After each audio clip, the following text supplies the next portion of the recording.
It's a 2018 Toyota 4Runner, dual piston brake system. You're going to find it on a lot of Toyotas.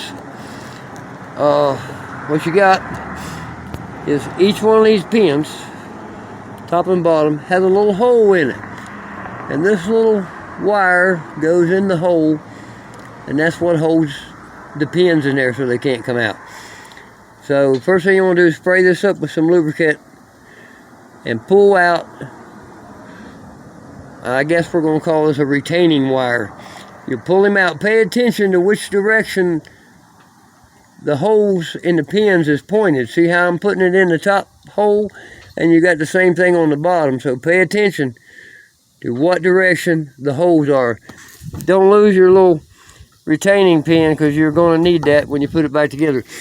Next thing I do is get a flathead screwdriver, take a hammer and pound it between the rotor and the pad. Pound it in there good.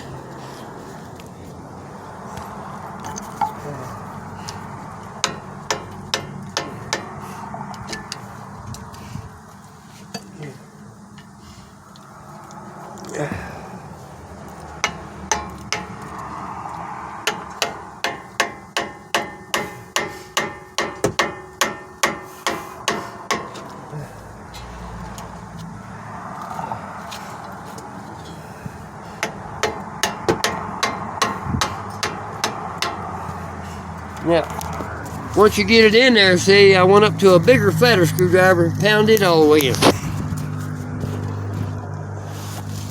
Alright, now we're going to go to the back. We're going to, again, put this flathead screwdriver between the pad and the rotor and pound it in there with a hammer.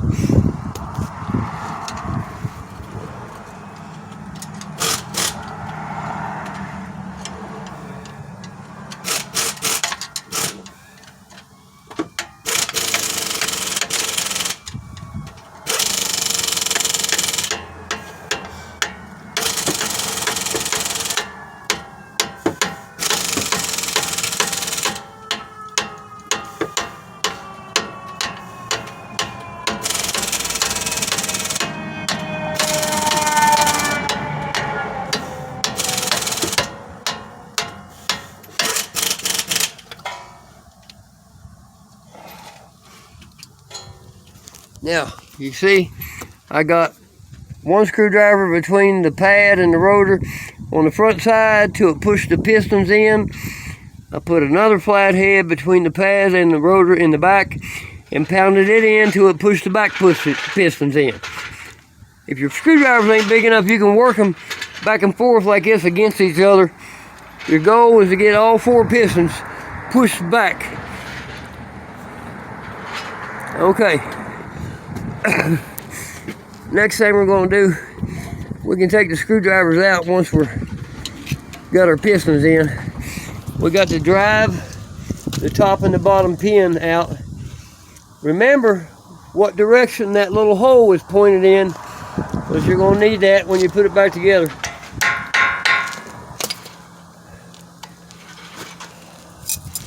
Sometimes you need some pliers. Sometimes you have to use a little small Phillips screwdriver on the back. Use it to pound the pin out sometimes.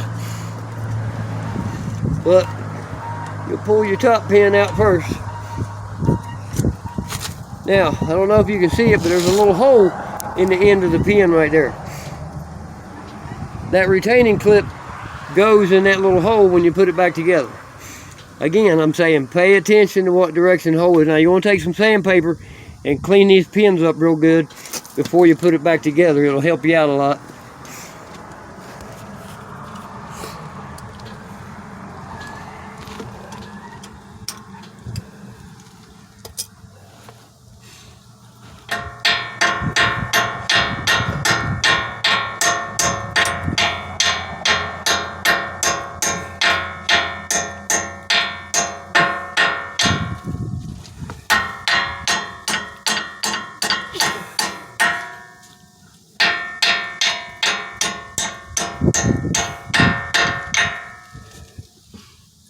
The bottom's always a little stiffer for some reason, I guess because it's down there close to the road.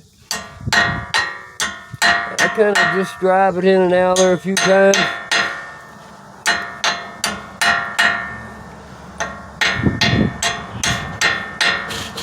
it's in there real bad, you can get you this a flathead, but I'll show you what I'm talking about. You could take a small Phillips, go back here and put it right on the tip of the pin and use that to pound the pin all the way out. A lot of times I'll use a claw hammer right there.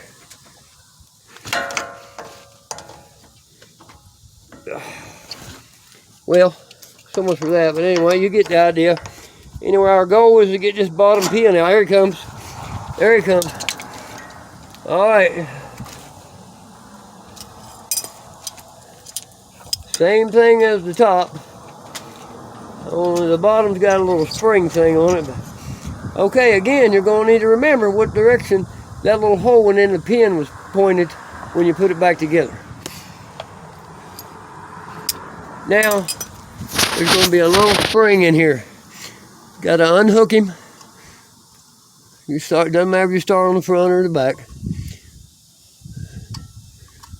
Unhook it and jump it out. Pay attention to what direction it goes in and out there.